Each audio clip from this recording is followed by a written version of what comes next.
Today we're going to read Harry Potter and the Philosopher's Stone by J.K. Rowling. Okay, today we are going to start on page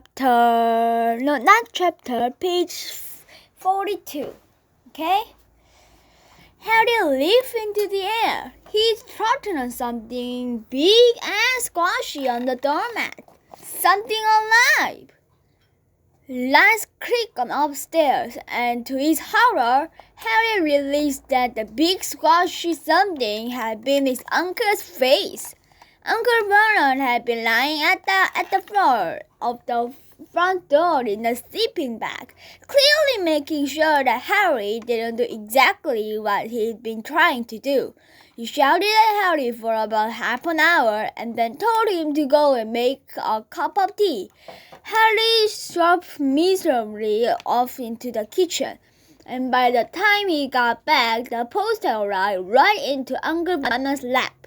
Harry could see three letters all dressed in green ink. "I want," he began, but Uncle Vernon was tearing the letters into pieces before his eyes. Uncle Vernon didn't go to work that day. He stayed at home and nailed up the letterbox. "See," he explained to Aunt Petunia through a mouthful of nails, "if they couldn't deliver them, they'd just give up." "I'm not sure that'll work, Bernard." "Oh, these people might work in strange ways, Petunia. They're not like you and me," said Uncle Vernon, trying to knock in a nail with a piece of fruitcake Uncle Vernon had just brought him.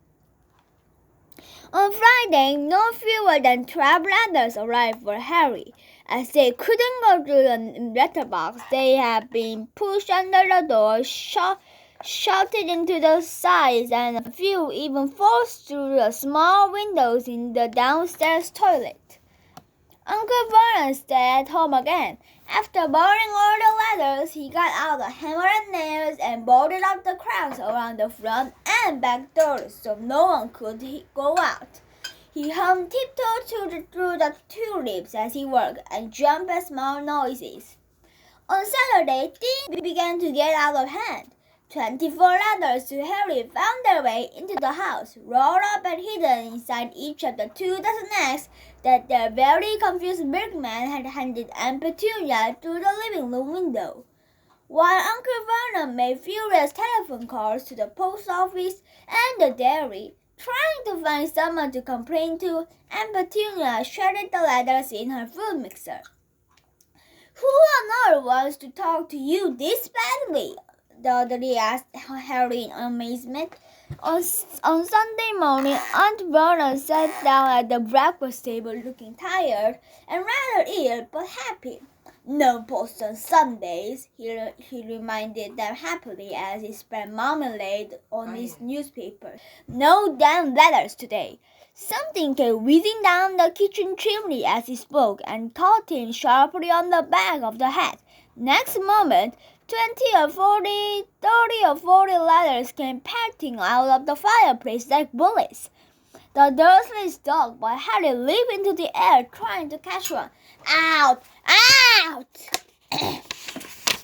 Uncle Vernon seized Harry around the wrist and threw him into the hall. When Aunt Petunia and Dudley had run out with their arms over their faces, Uncle Vernon slammed the door shut. They could hear the letters still streaming into the room, bouncing off the walls and floor.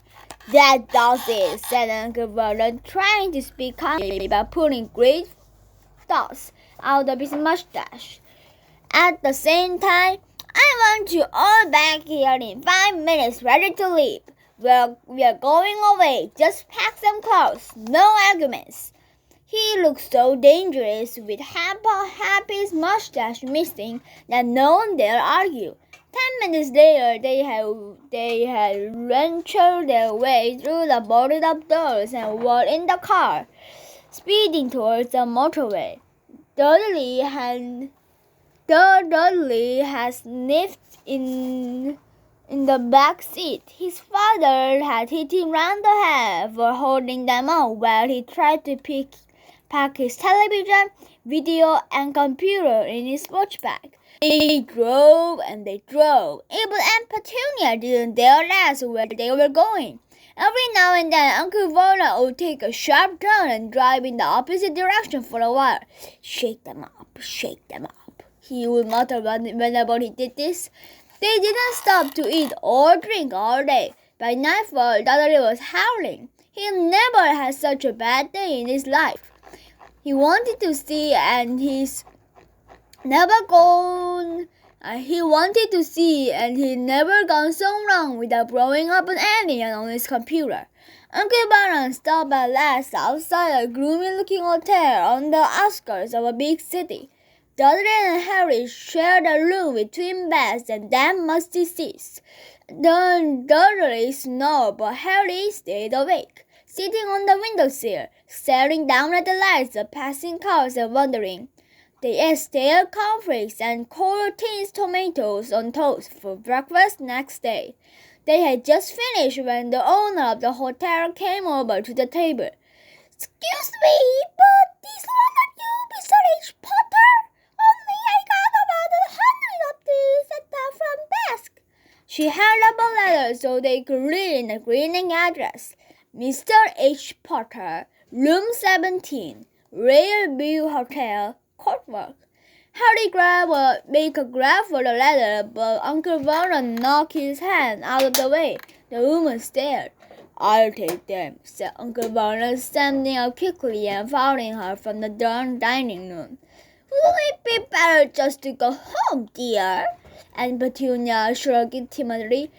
Hours later, but Uncle Vernon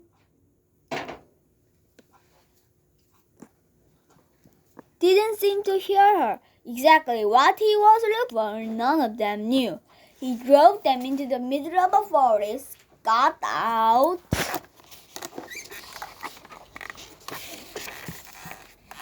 looked around, shook his head, and got back in the car, and off they went again. Okay, so this is the end of today's reading. Next up, we're going to read page 46 to... I don't know exactly. Let's just find out next time. Bye-bye.